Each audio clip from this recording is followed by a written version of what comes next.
Professor Jeffrey F. Addicott. I'd like to present him. He is the director of the Center for Terrorism Law at St. Mary's University School of Law, San Antonio, Texas.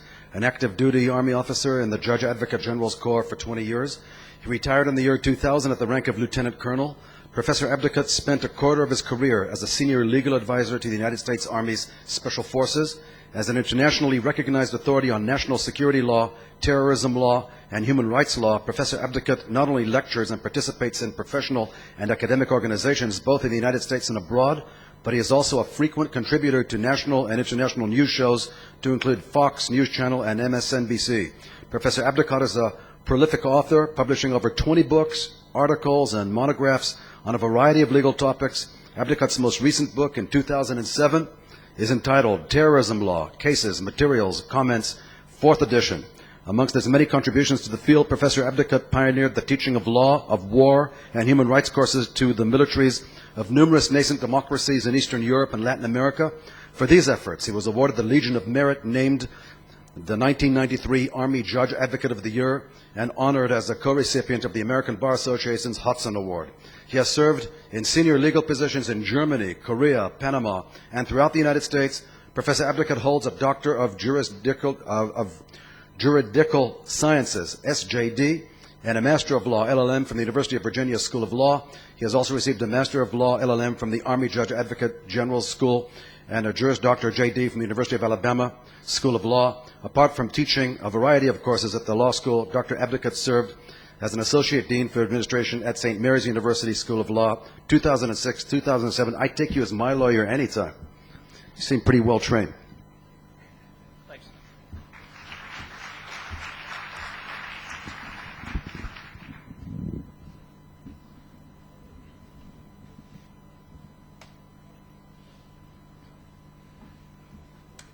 I don't have a slideshow. Mr. Davis indicated I've got 15 minutes to cover about 8 hours worth of stuff, so I can do it. I'd like to thank Dr. Boaz Gonor for inviting me here. I have been to Herzliya about 3 years ago, but this is the first time that I've attended this conference, so I really feel honored to be here. I've got some propaganda about our center up here, but it's good propaganda. If anybody would like to get more information, it's a brochure that describes what we do. Out of 200 law schools in the United States of America, we are the only law school that has a center that's devoted to the study of terrorism law issues. We've been in existence since about 2003. This is my latest book, which looks good from about 5 feet away. And it has a lot of information about all the legal aspects associated with the war on terror. It's the 4th edition, which indicates that I'm writing a new edition each year because that's how fast the law is changing. This is only about 4 months old, and I'm already working on the 5th edition. Again, what our center does is try to look at all the issues associated with the war on terror from a legal perspective. And with a very short introduction, all I can really do is to highlight some of the concepts. Again, you can't really discuss anything until you can define it. So part of the problem is, how many lawyers do we have in the room? Anyway, can you raise your hand just so I can see? Okay, well, that's not bad. As a lawyer and as someone that works in these types of areas, you've got to define what you're talking about, or you're really just spinning your wheels. Do we have an international definition of terrorism that the UN has accepted? No. I was in a conference in Cairo a couple of months ago, and I was one of the last speakers of the day, and it was a very anti-Israeli conference, very anti-American. Everything was our fault. I don't think they read my bio before they invited me to speak because I'm not an America basher. I'm not an Israeli basher.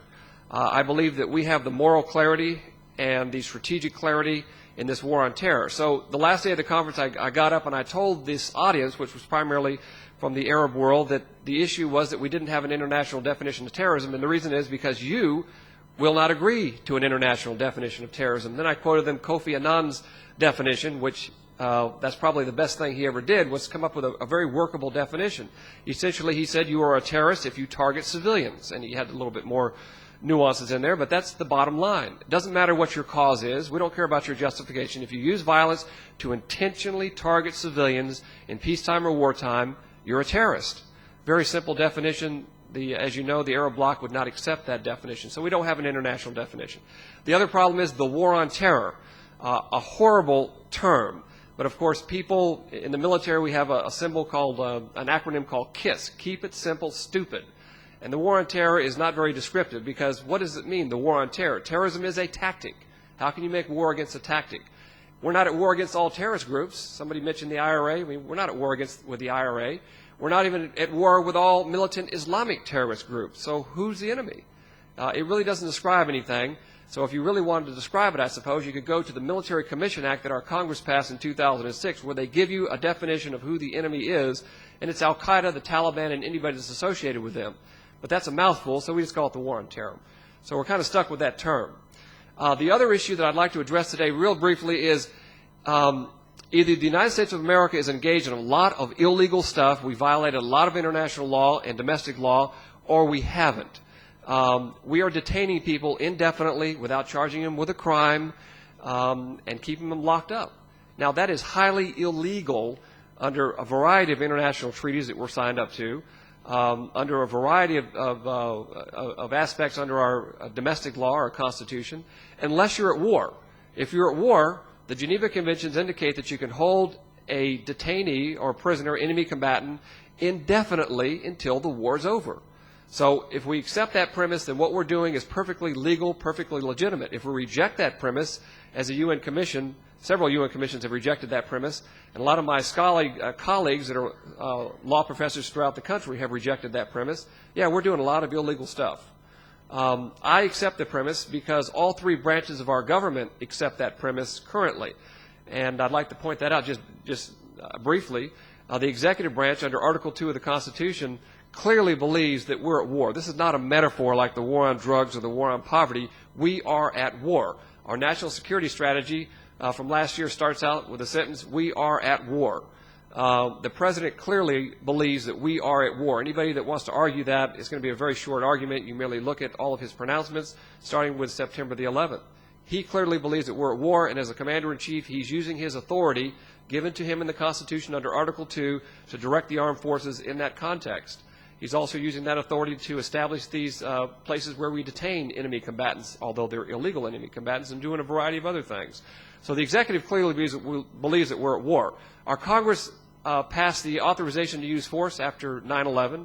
And of course, 9/11 is really the fault line here. Before 9/11, we handled international terrorism, Islamic militant terrorists, as all nations in the world handled these types of issues with our domestic criminal law. After 9/11, we reached into the toolbox of the laws of war, and we said that essentially that Al-Qaeda is too big. The organization is really like a virtual state. They don't have a little card. They're not admitted to the UN, but they're big. They have a chain of command. They have a political structure. Their goals and agenda is much like a nation state at war. So we made the decision that we are going to use the laws of war to fight these people. We're going to use our domestic law, but we're also going to use the laws of war. That's been very controversial within the United States, and many nations across the world criticize us for that. But our president clearly believes that he has the authority to use the laws of war against the Al-Qaeda, the Taliban, and associated terrorist forces. Our Congress in 2006 clearly believes in the same thing, because the Military Commission Act that was passed in 2006 says that if you're a detainee in Guantanamo Bay, you have access only to the Combatant Status Review Tribunal, and that you can be held indefinitely. You can be tried by military commissions. You can't do all these things unless you're at war. Our Congress did not declare war, which is really not that relevant. Our Congress has only declared war in how many wars? Anybody? 5, correct. In 5 wars, we've made declarations of war, and you get a coin. I have a Center for Terrorism Law coin. If you just come up here and I'll give you one. 5 times. How many wars have we been in? My count's about 270. Does that mean all those other wars are illegal? Not at all. It's simply the executive has his own independent authority to declare war and to act in war, not to declare war, but to act in the concept of war.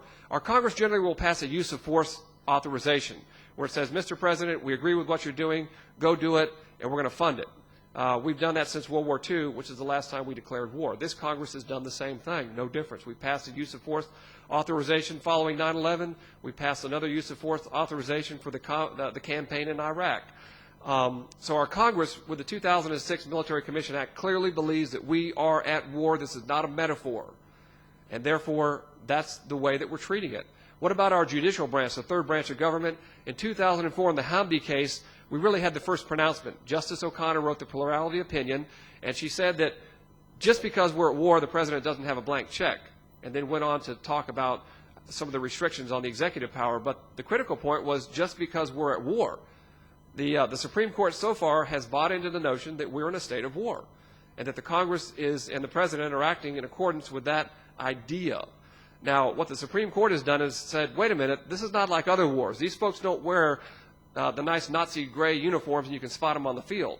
They hide amongst us. They hide amongst women and children. They use our freedoms against us. They don't wear uniforms. So how do we know if you get it right when the president says you're an enemy combatant, I'm going to detain you? And the court at that time in 2004 said we want an independent tribunal to review the president's decision to make sure he gets it right. But at that time, our Congress should have created an independent judicial tribunal body made up of Democrats, Republicans, retired justices, but they didn't. So the Department of Defense established the Combatant Status Review Tribunal, which has been actualized by the Congress in the 2006 Military Commission Act, approved, if you will. So the courts have essentially bought into that. Another decision last year, they said that the president can't appoint military commissions, so that's when the Congress took up the ball and appointed military commissions. So we're in a state of change is what I'm trying to say, and it's quite an exciting area for lawyers because there's a lot of rhetoric, of course, out there because politics are involved in all this type of stuff. But basically, all three branches of our government believe that we're at war. So if we're at war, how long can we detain the detainees in Guantanamo Bay would be just a kind of one of the thousands of questions you could ask. And the answer is indefinitely, until one of our branches of government tells us that the war is over, either the executive, the judicial, or the legislative. And so that's what we're going to look to. As individuals, we might say that we don't like it, but to say that the Guantanamo position is illegal is ridiculous. It's not illegal. It's perfectly legitimate under our understanding of how we're using the laws of war until one of those three branches tells us otherwise. Okay, so we're at war. We're in a state of war. We have a lot of case law associated with that. And collateral issues like interrogation, what can you do with these detainees, is another issue where we hear a lot of shrill remarks from our media and other sources. I mean, a day doesn't go by that you hear the rhetoric that someone's being tortured. If you really believe the newspapers, we're doing a really bad job of torturing people if you believe the newspapers. And the Abu Ghraib incident, of course, which are isolated incidents. The United States policy has never been that they engage in torture. We have individuals that have engaged in torture in their individual capacity, but all the commission reports that have been done on Abu Ghraib, for example, has found that our soldiers have done a far better job than they did in World War II.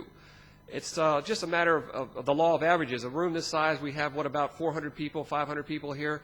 We probably have about 4 criminals in here. You don't need to raise your hand. You know who you are. But does that mean that the entire organization is a criminal organization, as you hear the rhetoric about our military? No, that's nonsense. It means you've got 5 bad apples.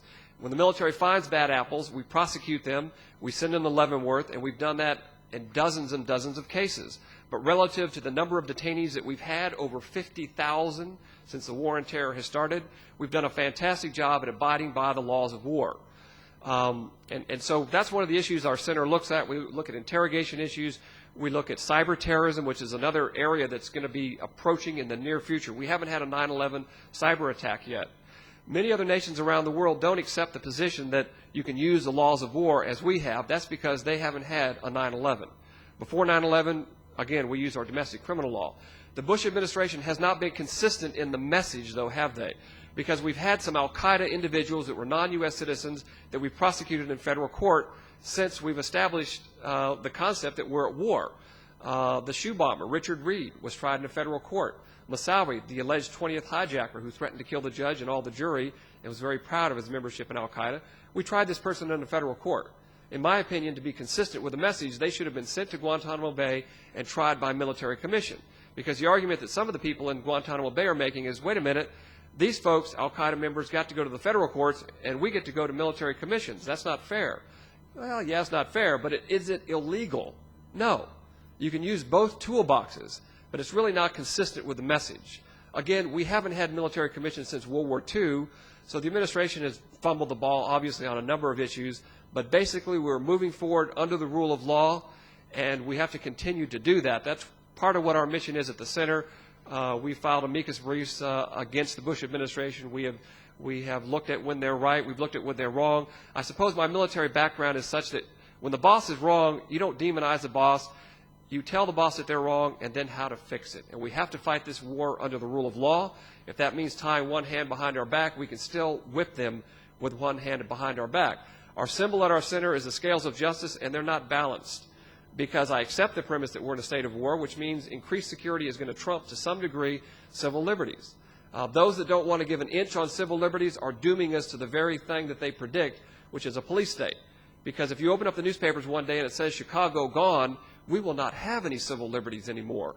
It's better now to give our law enforcement the tools they need to break up the sleeper cells before they get to the airport. If you're trying to stop them at the airport, you're too late. We need the Protect America Act that was just passed, giving a 6-month extension on the FISA issue. We need the Patriot Act 1, Patriot Act 2. We've got to give these folks the tools to break up these sleeper cells before they strike. We have to keep them on the run. And I know I'm out of time. My final remark is, we've got to keep the big picture. Harry Truman was once asked, what's your impression of history? What do you think about history? And he said, well, it's just one damn thing after the other, isn't it? Okay, again, I've got some brochures up here. I'll be happy to hand those out to anybody that wants it. This has been the very, very short version. I invite you to look at our website, and you'll see that from the brochure, and I've got some other information. Thank you very much.